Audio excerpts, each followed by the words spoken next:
They say New York never sleeps, but I used to.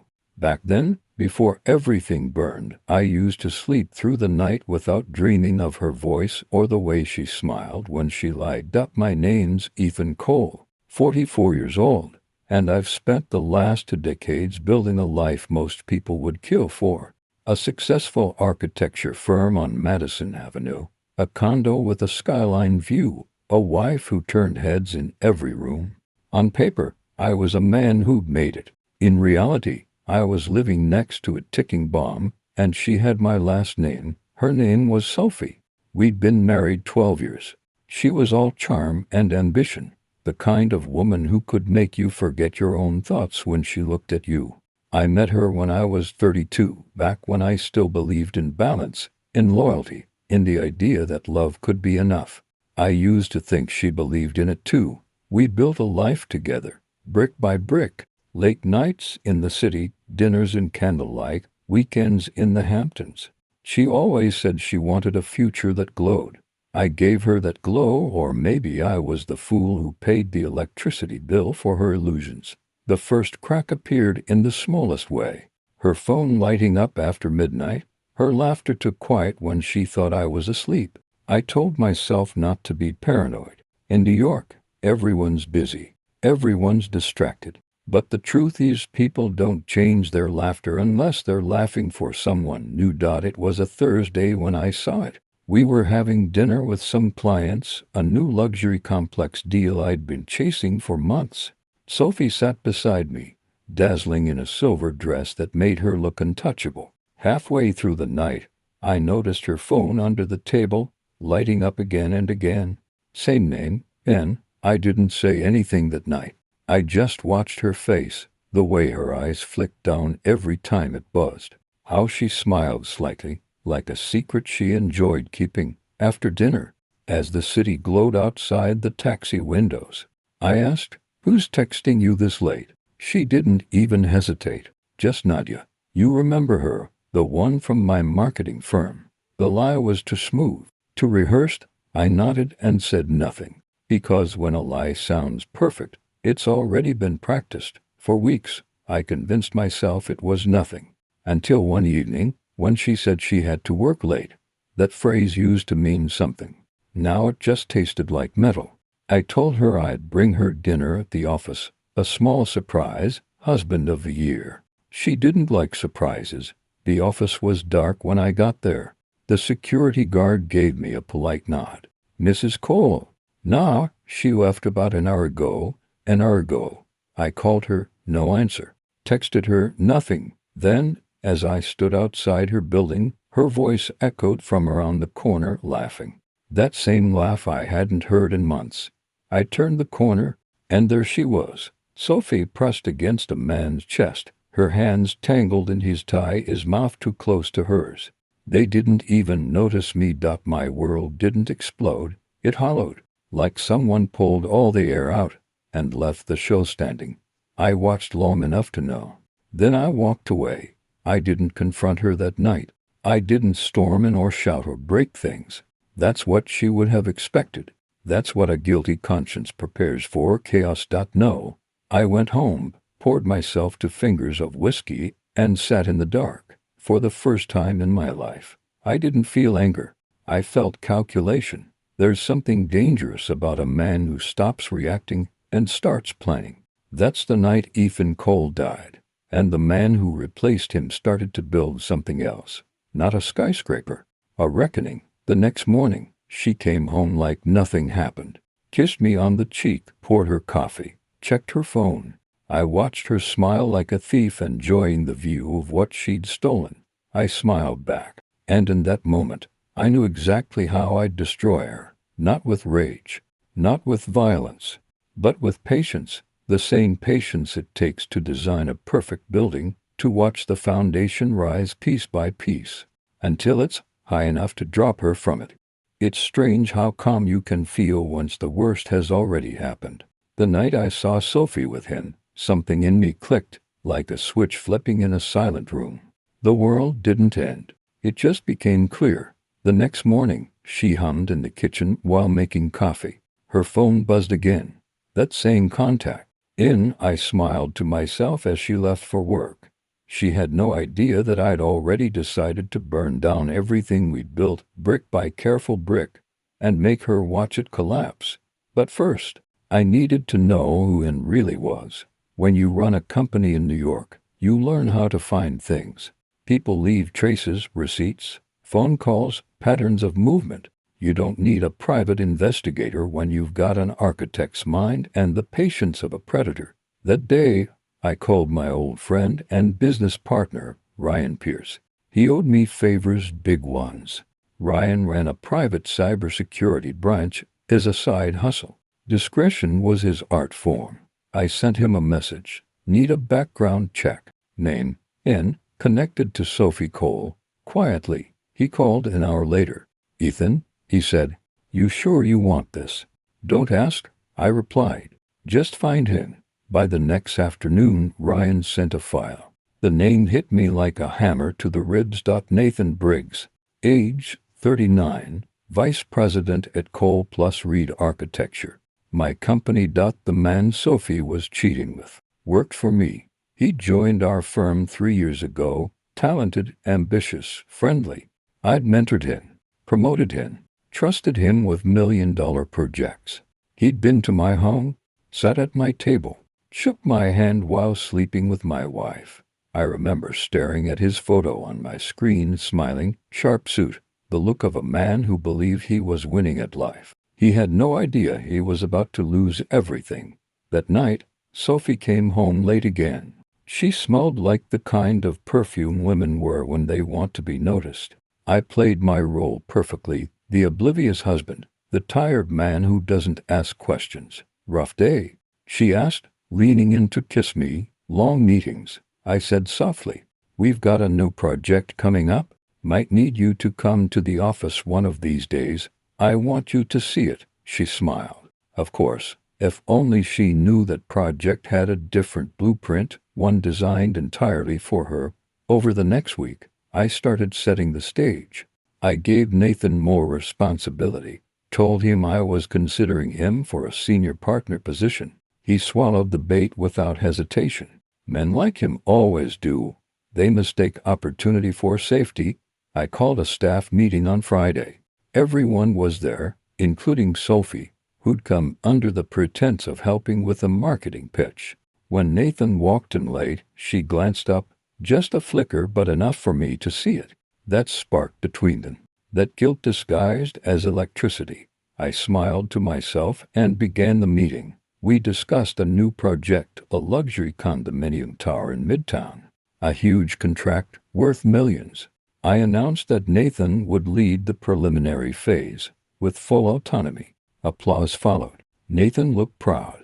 Sophie looked nervous. Afterward, when everyone had left, I watched from my office window as the two of them lingered in the lobby. They stood a little too close. She touched his sleeve. It was subtle, but I knew the choreography of infidelity too well by now. Later that night, when she came home, I played my role again. How was work? I asked, casual, almost bored. Busy, she said, slipping off her heels. Nathan's driving everyone crazy with deadlines. The irony nearly made me laugh. He's ambitious, I said. I like that. She nodded, not realizing I was studying every twitch in her expression. For the first time, I didn't see the woman I'd married. I saw a stranger, a con artist playing a role she no longer remembered she was playing. The next stage of my plan needed precision. If I exposed them too soon, they'd unite. But if I let them believe they were safe, if I let them build their little fantasy world, then when it all fell apart, it would crush them both completely.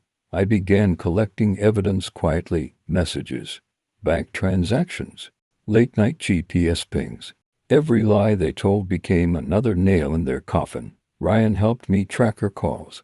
She's clever, he said one night, but not as clever as she thinks. They're using encrypted messaging apps, but he's sloppy. Forwarded a work email to his personal account last night. I traced the IP, and just like that, I had proof. The next morning, I received a message from an unknown number. We need to talk alone. It's not what you think. It was Sophie. She'd felt the shift, the quiet, deliberate change in the air. Maybe she'd sensed that I knew. I stared at the message for a long time, then typed back, "Dinner tonight. Same place we had our first date." She replied instantly, "Okay, I love you." I almost smiled. Not because I believed it, but because she thought I still did. That night, as I watched the city skyline from my window, I realized revenge wasn't about anger anymore. It was about control. For years, she'd played me, manipulated me, lied straight to my face. Now the game was mine, and I had every intention of finishing it beautifully. Dinner was the last place she expected strategy. The same Italian place where we'd shared awkward first kisses, where we'd planned a life that turned out to be a map of other people's lies. Sophie arrived in the same dress that had once made me think I was lucky. Tonight it felt like armor. She sat down, touched my hand, a gesture of habit, not of love. "You look tired," she said. "Do you?" I asked. I kept my voice soft. "You look well." She smiled in that automatic way, and my stomach did the odd, prehistoric twist that memory can force in you. Then I let the conversation fall into comfortable grooves: work, the kids' schedule, the charity dinner next month. She relaxed. I let her. It was important she felt normal. Halfway through the tiramisu, I slid a napkin across the table with a printout tucked inside.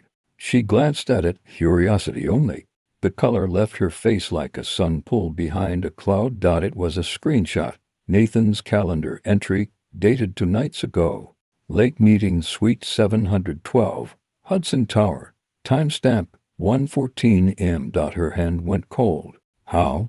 I sipped my wine slowly. "I'm good with schedules." She swallowed, voice small. "We didn't. We're careful." "You weren't careful enough," I said. That night she left the restaurant on a different street. She didn't look back. I watched her disappear into the city with the detached, clinical satisfaction of a man who's removed the first brick. It's a small thing, but when the first brick falls, the rest will follow. Over the next week the cracks began to widen. The office felt like a house of glass. I watched from inside my glass-walled office as whispers hardened into questions. I planted seeds subtly. An offhand remark to HR about needing more rigorous expense approvals. A memo from me calling for a new audit of project accounts for compliance. I framed every change as corporate efficiency. No one wanted to be inefficient, least of all people with things to hide. Nathan, hungry and reckless, took the bait. I watched him pull at threads he shouldn't have, approving wire transfers to shell vendors, signing off on expedited invoices, all under the illusion that promotion was around the corner. He was predictable. Ambitious men think risk is a ladder, not a cliff. Sophie began to unravel in small, private ways. She started arriving at the office with a hair out of place, a lipstick smear she'd always fake erase in the bathroom. Now it stayed. Brief meetings lasted too long. Her hands trembled over the keyboard. Once, she deleted an email and spent an hour on the phone pretending the network had glitched while I watched the call log on my screen audit trail. She was improvising for the first time in a long time. Improvisation in her world meant exposure. Then I moved the plumbing. I authorized a third-party financial review under client confidentiality clauses, routed through an external compliance firm I'd worked with years ago. The auditors were polite, precise, and invisible.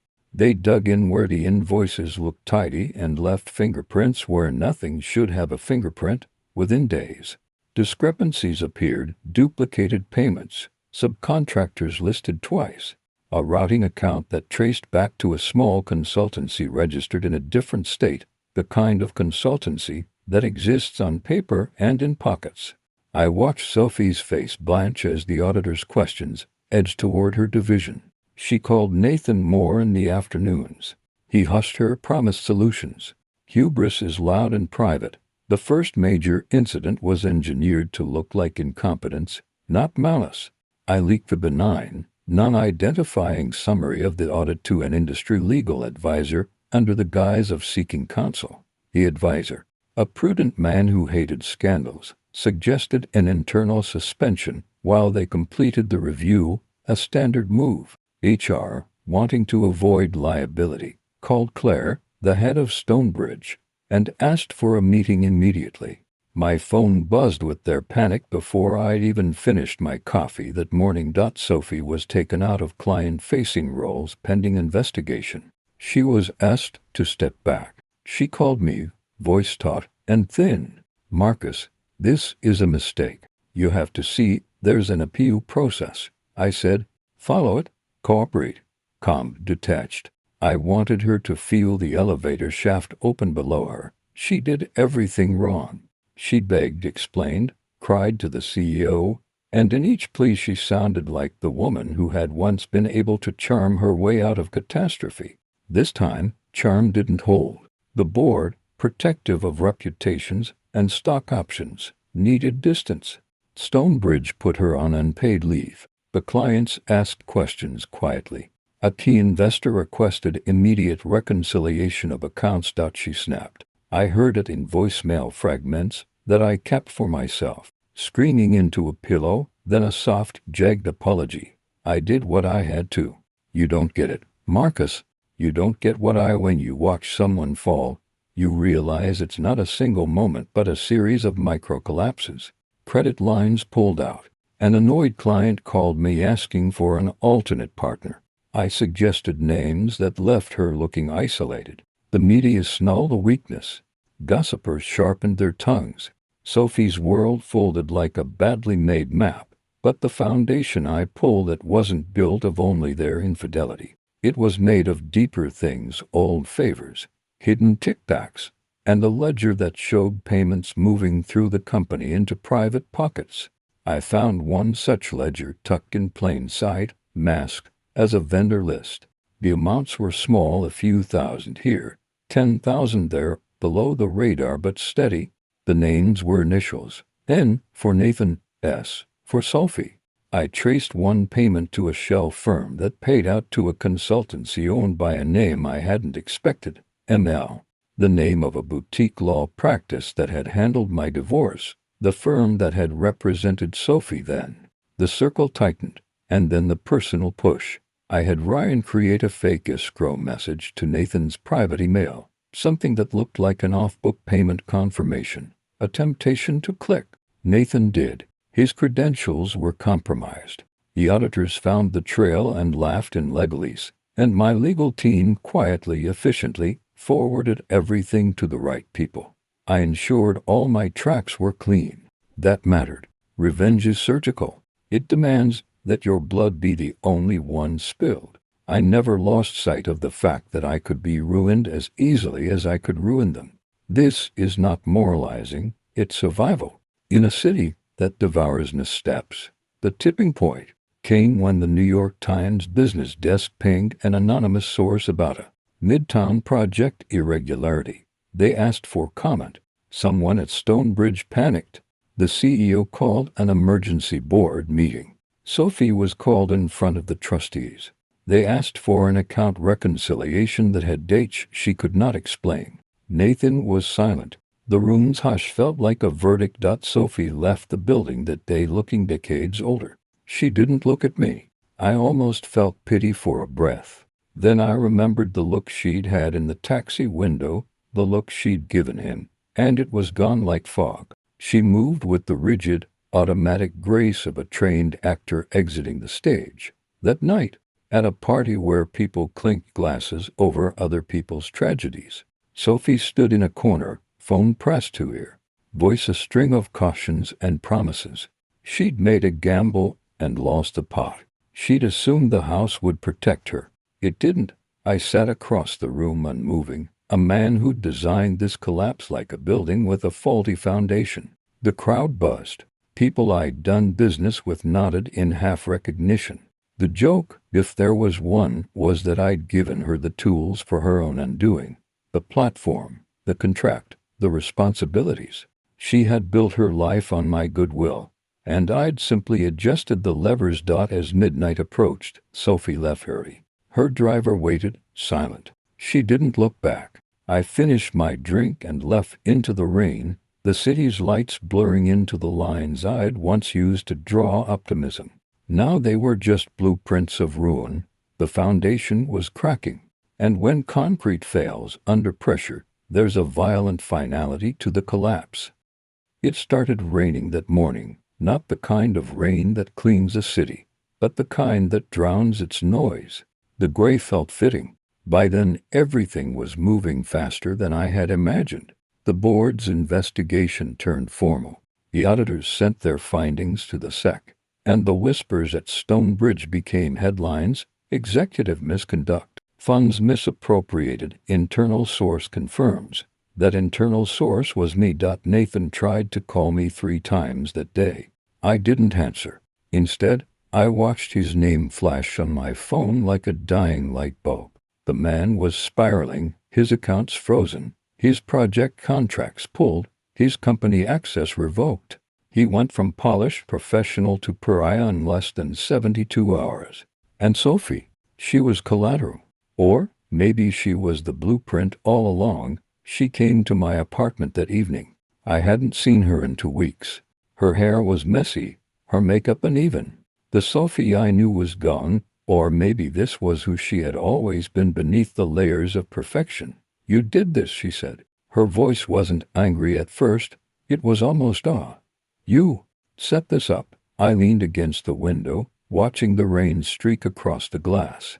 I didn't have to set anything up, Sophie. I just stopped protecting you. Marcus, please. She took a step forward, trembling. They're talking about charges, fraud, wire transfers. I'll lose everything. You already did, I said softly. She tried to reach for me. I made a mistake. I was lonely. You were never home. I turned on her, my voice cutting through her excuses like steel. Don't rewrite this. You didn't sleep with him because I was gone. You did it because it made you feel powerful. Because you thought I'd never find out. Her eyes filled, but there was no apology there, just fear. She finally saw the size of the monster she'd built, and it wore my face. 2 days later, the news broke that Nathan had been terminated and was under criminal review. Embezzlement, data breach, conspiracy, the works. I had given the auditors a nudge in the right direction. They found everything they needed, neatly tied together in a file he'd foolishly stored on his personal laptop. Sophie called me again that night. I ignored it. Then she texted, "You got what you wanted. Are you happy now?" No, because revenge isn't happiness. It's gravity. Once you start falling, there's no ground, just the illusion of it. That weekend, I ran into her by accident, or maybe she'd orchestrated it. A charity gala uptown, one she'd committed 2 months ago before her reputation turned toxic. The cameras still flashed, but now they pointed at her like knives, not spotlights. She wore black, always her color of choice when she wanted to appear strong. But the crowd moved around her, not toward her. She caught sight of me across the room. Her expression froze, then melted into something between shame and fury. She came closer, wine glass trembling in her hand. "You're enjoying this," she hissed, watching me fall. I smiled faintly. "No, I'm just watching consequences. You think this makes you better than me?" she said, stepping closer. "You're just as cold, just as cruel." But I didn't lie, I interrupted. I didn't pretend to love someone while planning my escape. Her eyes burned. "You think you've won." I leaned in, just enough for her to hear. "No, Sophie. I think you've finally lost." She threw the wine in my face. Cameras clicked. Guests filled the room. For a moment, it was chaos, red streaks of murmur against my shirt, her shaking hand, the reporter's delighted murmurs. And I stood there, smiling. Because even in her fury, she had done exactly what I wanted, destroyed herself publicly. The next morning, every gossip site in New York ran the same photo. Disgraced executive loses control at gala. Sponsors dropped her overnight. Her consulting contracts evaporated. The woman who had built her life on being untouchable was suddenly radioactive. Ryan called me later that day. "It's over," he said. "You got everything you wanted. You should walk away now." But he didn't understand. I wasn't sure I could. When you live in revenge too long, it starts to sound like reason. You stop remembering the line between justice and cruelty. You stop wanting to. Weeks passed. Sophie sold her car, then her jewelry. I heard through a mutual contact she'd moved into a small apartment in Queens. Nathan, facing legal pressure, tried to cut a deal. He mentioned her name in a deposition. It didn't save him, but it dragged her further down. I didn't attend the hearing. I didn't need to. She sent one last email before disappearing completely. You took everything, Marcus. I hope it was worth it. I stared at the message for a long time. Then I typed one word in reply, a one she'd used against me years ago, when I'd begged her to stay. Goodbye. Then I hit delete. That night I went for a walk. Midtown was loud, alive, neon buzzing like a pulse.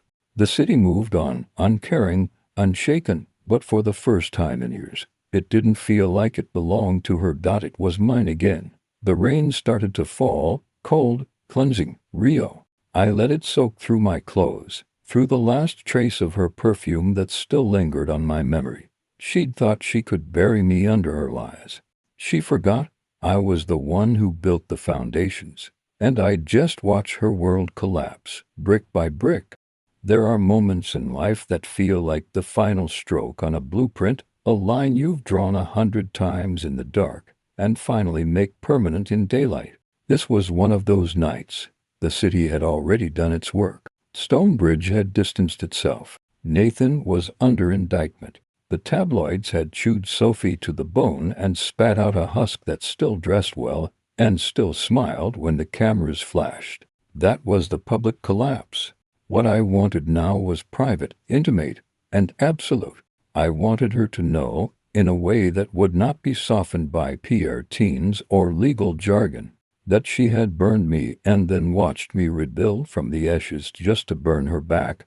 I set the last pieces so carefully they looked accidental.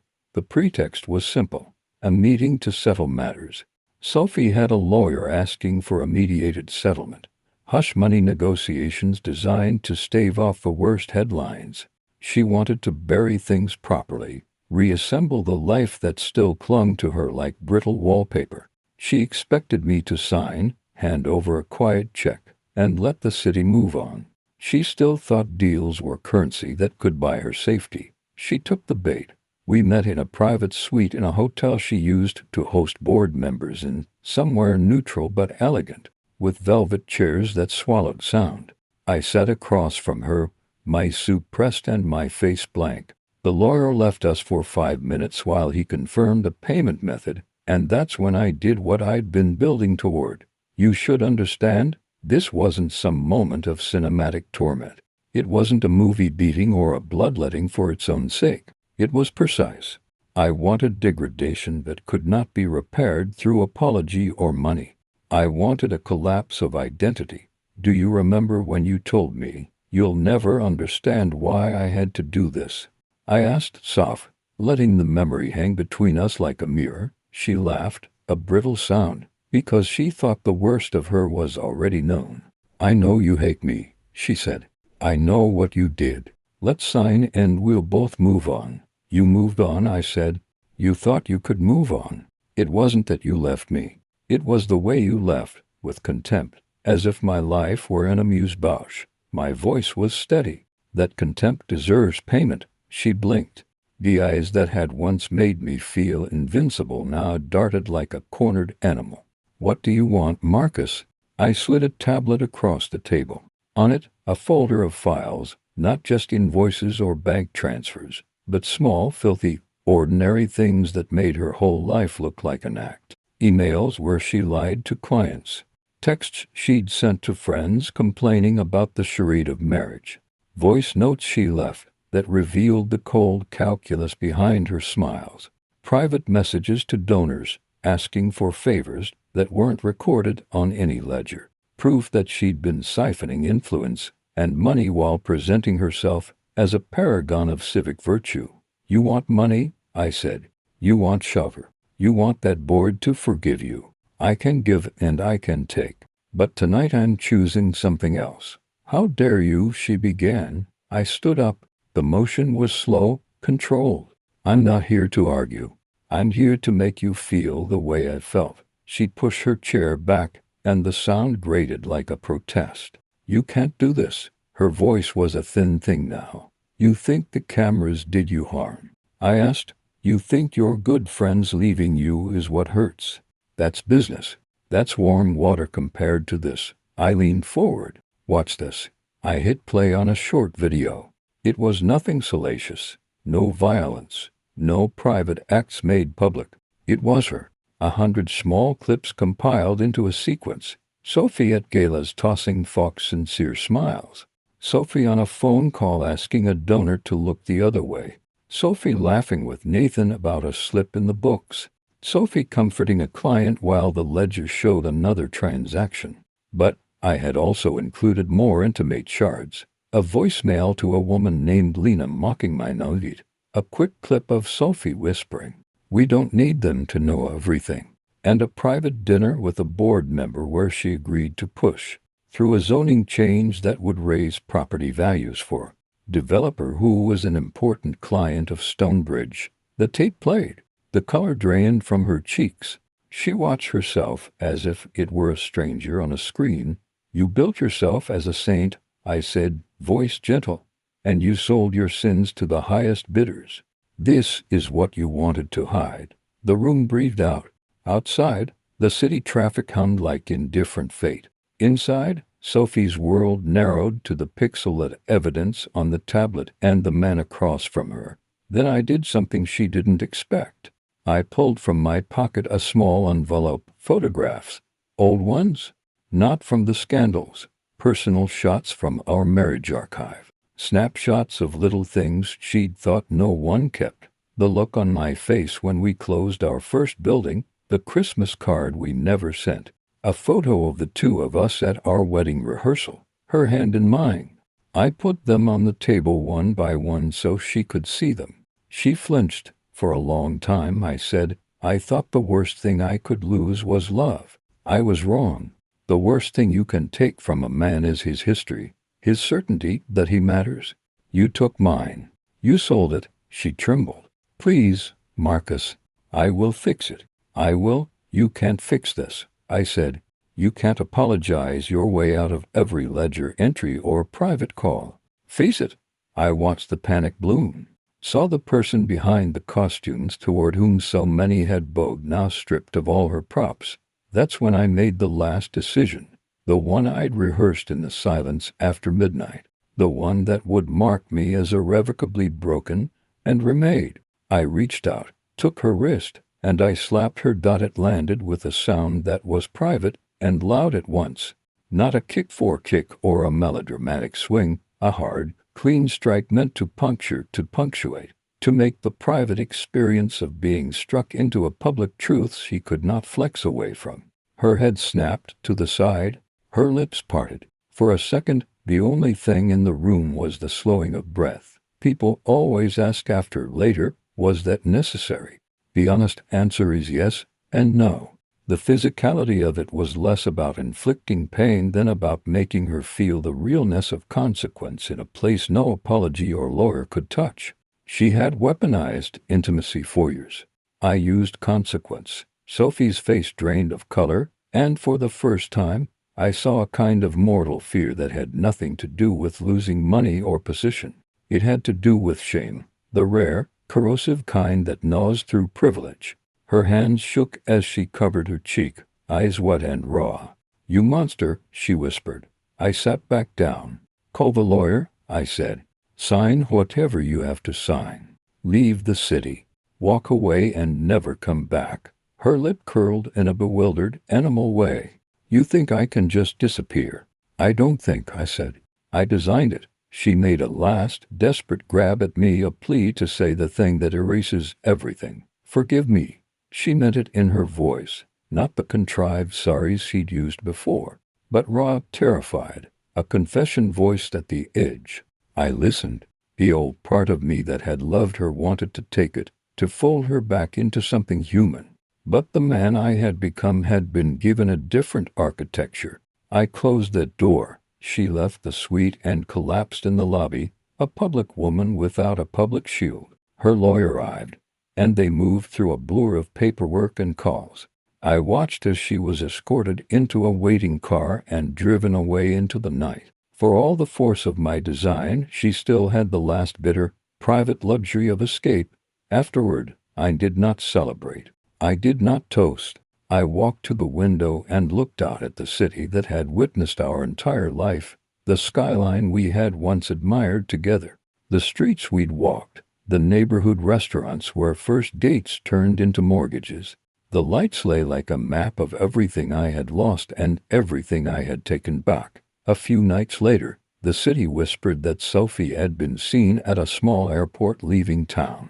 Articles speculated about rehabilitation, repentance, or the slow erosion of a star. Nathan's charges moved forward. Stonebridge scrubbed its roster. The clients found other architects. The world moved on. But I didn't move on in the way that brings peace. The shape of what I'd done sat in my chest like a finished building, externally impressive, internally chill and echoing. I had taken from her the things she valued most: status, voice, safety, and in doing so I'd become the sort of man who takes without asking whether the taking is a cure. There is a cost beyond karma.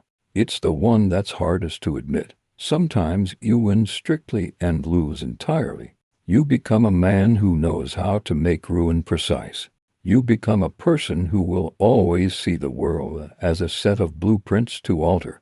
Months later, when the winter comes and the air is thin, I walk past a little gallery we frequented once. Inside, someone has hung a print of a city at night, lights like embers.